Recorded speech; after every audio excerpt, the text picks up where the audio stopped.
ಕರ್ನಾಟಕ ಏಕೀಕರಣ ಚಳವಳಿಯ ಮತ್ತೊಂದು ಕೊಂಡಿ ಇನ್ನಿಲ್ಲ. ಶತಾಯುಷಿ ಮಾಜಿ ಸಚಿವ ಭೀಮಣ್ಣ ಖಂಡ್ರೆ ವಿಧಿವಶರಾಗಿದ್ದಾರೆ. ಅರಣ್ಯ ಸಚಿವ ಈಶ್ವರ್ ಖಂಡ್ರೆ ತಂದೆ ಭೀಮಣ್ಣ ಖಂಡ್ರೆ. ಭೀಮಣ್ಣ ನಿಧನಕ್ಕೆ ಸಿಎಂ, ಡಿಸಿಎಂ ಸೇರಿದಂತೆ ಗಣ್ಯರು ಸಂತಾಪವನ್ನು ಸೂಚಿಸಿದ್ದಾರೆ. ನಾಡಿಗೆ ತುಂಬಲಾರದ ನಷ್ಟ ಎಂದು ಸಿಎಂ ಸಿದ್ದರಾಮಯ್ಯ ಕಂಬನಿ ಮಿಡಿದಿದ್ದಾರೆ. ಇನ್ನು ಪತ್ನಿ ಲಕ್ಷ್ಮೀಬಾಯಿ ಸಮಾಧಿ ಪಕ್ಕ ಇಂದು ಭೀಮಣ್ಣ ಅವರ ಅಂತ್ಯಕ್ರಿಯೆ ನೆರವೇರಲಿದೆ. ಮಧ್ಯಾಹ್ನ 1 ಗಂಟೆವರೆಗೆ ಸಾರ್ವಜನಿಕರಿಗೆ ಅಂತಿಮ ದರ್ಶನಕ್ಕೆ ವ್ಯವಸ್ಥೆಯನ್ನು ಕಲ್ಪಿಸಲಾಗಿದೆ. ಇಂದು ಸಂಜೆ ಭಾಲ್ಕಿ ಪಟ್ಟಣದಾದ್ಯಂತ ಪಾರ್ಥಿವ ಶರೀರ ಮೆರವಣಿಗೆಯಾಗುತ್ತೆ. ಸಂಜೆ 5ಕ್ಕೆ ವೀರಶೈವ ಲಿಂಗಾಯತ ಸಂಪ್ರದಾಯದಂತೆ ಅಂತ್ಯಕ್ರಿಯೆ ನೆರವೇರಲಿದೆ.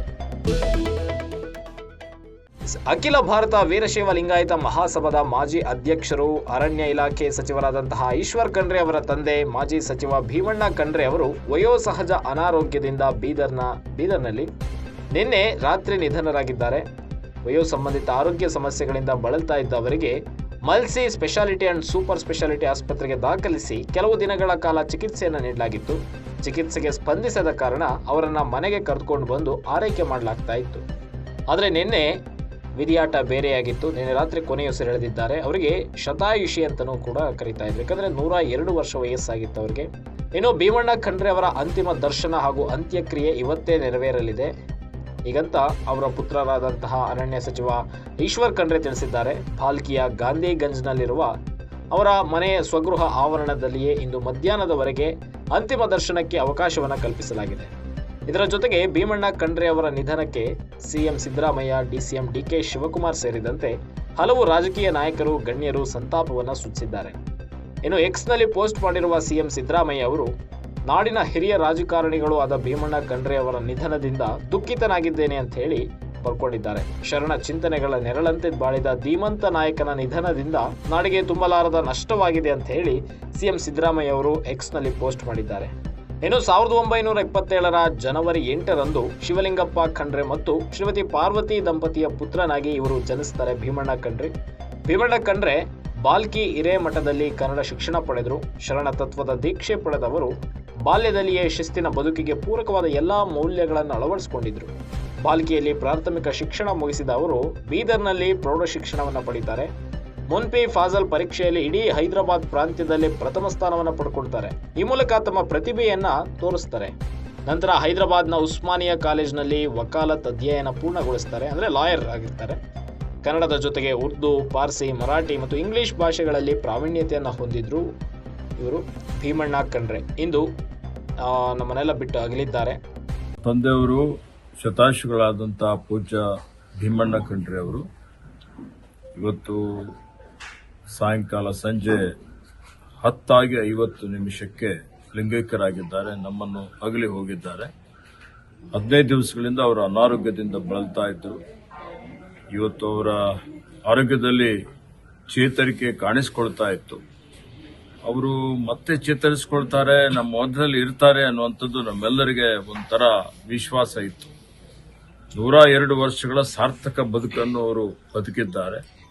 ಅವರು ಅನಾರೋಗ್ಯ ಇದ್ದಂತಹ ಸಂದರ್ಭದಲ್ಲಿ ಸಾವಿರಾರು ಜನ ಇವತ್ತು ಅವರಿಗಾಗಿ ಪ್ರಾರ್ಥನೆ ಮಾಡಿದ್ದಾರೆ, ಅವರಿಗಾಗಿ ಪೂಜೆ ಸಲ್ಲಿಸಿದ್ದಾರೆ.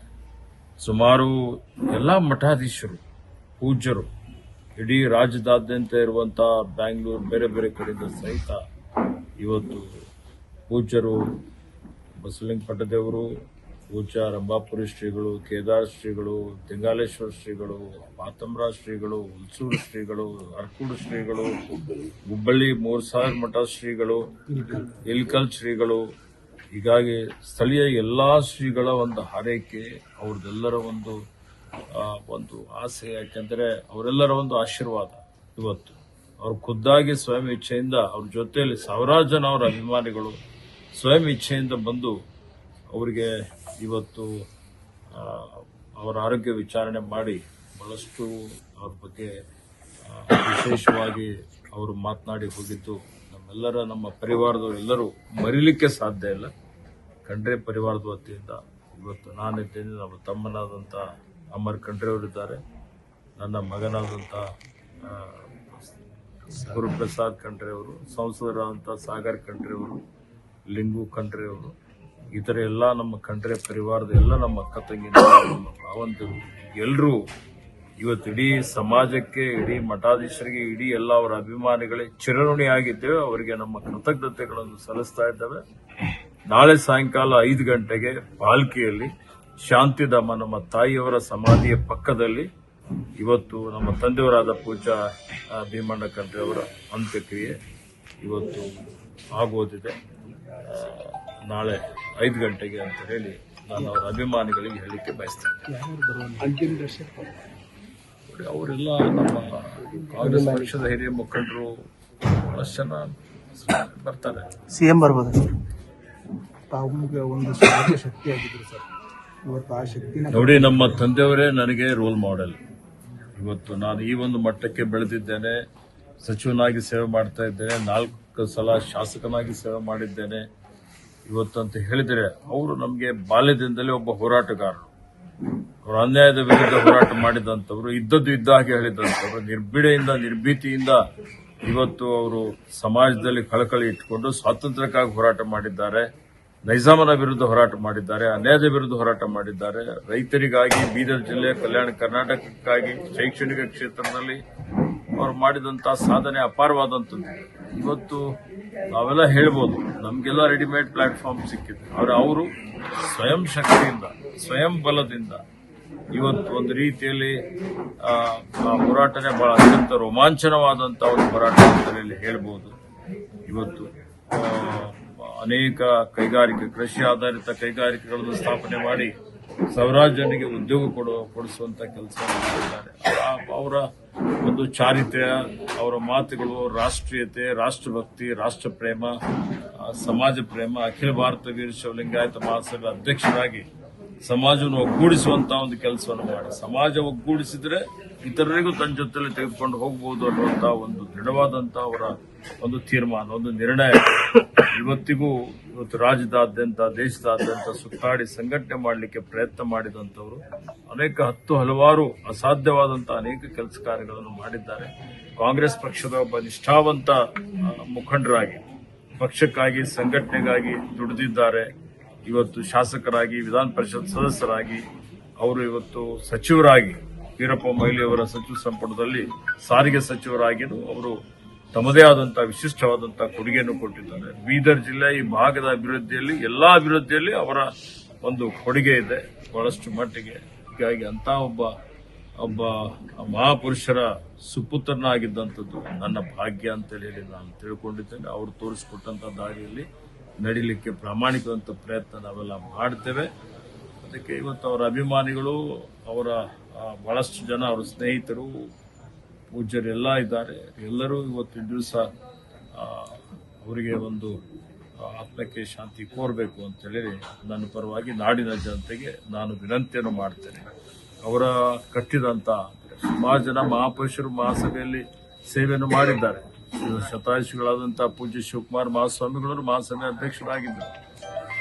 ಇವರು ಸುಮಾರು ಲಕ್ಷಾಂತರ ಸದಸ್ಯತ್ವವನ್ನು ರಚನೆ ಮಾಡಿ ಗುರುವಿರಕ್ತರನ್ನು ಒಗ್ಗೂಡಿಸುವಂಥದ್ದು, ಇವತ್ತು ಸಮಾಜವನ್ನು ಮುನ್ನಡೆಸುವಂಥದ್ದು, ಸಂಕಷ್ಟ ಬಂದಂತಹ ಸಂದರ್ಭದಲ್ಲಿ ಇವತ್ತು ಎಲ್ಲರೂ ಸೇರಿ ಅನೇಕ ರೀತಿಯ ಕೆಲಸ ಕಾರ್ಯಗಳನ್ನು ಮಾಡಿದಂಥದ್ದು ಇವತ್ತು ಇಡೀ ನಾಡಿನ ಜನತೆ ಎಲ್ಲರಿಗೆ ಗೊತ್ತಿದ್ದಂತಹ ವಿಷಯವಾಗಿದೆ. ಹೀಗಾಗಿ ಅವರೆಲ್ಲರಿಗೆ ನಾನು ಕೃತಜ್ಞತೆಗಳನ್ನು ಸಲ್ಲಿಸುತ್ತೇನೆ. ಗುರು ಬಸವಲಿಂಗಾಯನ ಎಲ್ಲ ನಾಡಿನ ಎಲ್ಲ ಸದ್ಭಕ್ತರೇ, ಇವತ್ತು ಬಹಳ ವಿಷಾದದ ಸಂಗತಿ. ನಿಮ್ಮೆಲ್ಲರ ನೆಚ್ಚಿನ ನಾಯಕರು, ಎಲ್ಲರ ಆದರಣೀಯರು ಆಗಿರುವಂತಹ ಲೋಕನಾಯಕ ಭೀಮಣ್ಣ ಖಂಡ್ರೆಯವರು ಈಗ 10:50 ಗಂಟೆಗೆ ಅವರು ಲಿಂಗೈಕ್ಯರಾಗಿದ್ದಾರೆ. ಅವರ ಸಂಸ್ಕಾರ ನಾಳೆ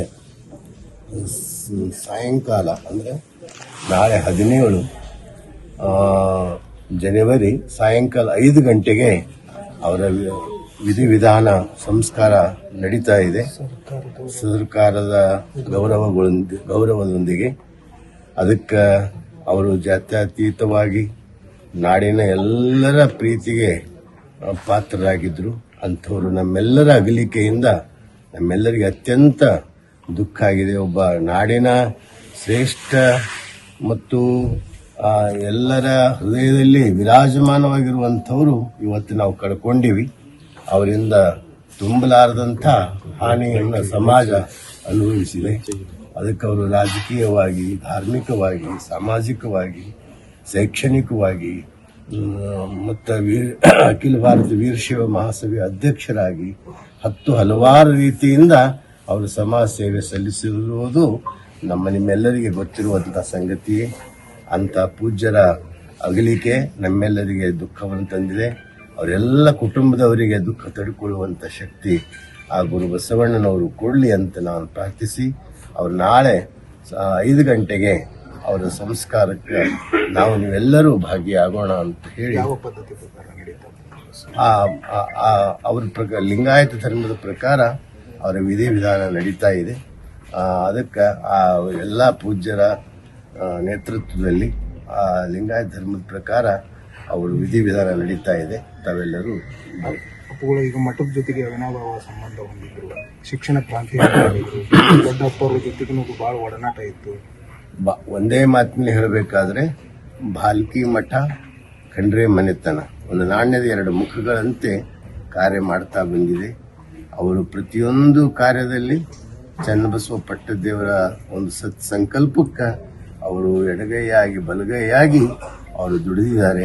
ಅನುಭವ ಮಂಟಪ ಇರಬಹುದು, ಶಾಂತಿವರ್ಧಕ ಶಿಕ್ಷಣ ಸಂಸ್ಥೆ ಇರಬಹುದು, ಸಾಮಾಜಿಕ ಕೆಲಸಗಳಾಗಿರ್ಬೋದು, ಎಲ್ಲ ರಂಗದಲ್ಲಿ ಅವರು ಮಠದ ಜೊತೆ ಅವಿನಾಭಾವ ಸಂಬಂಧವನ್ನು ಹೊಂದಿದ್ದಾರೆ.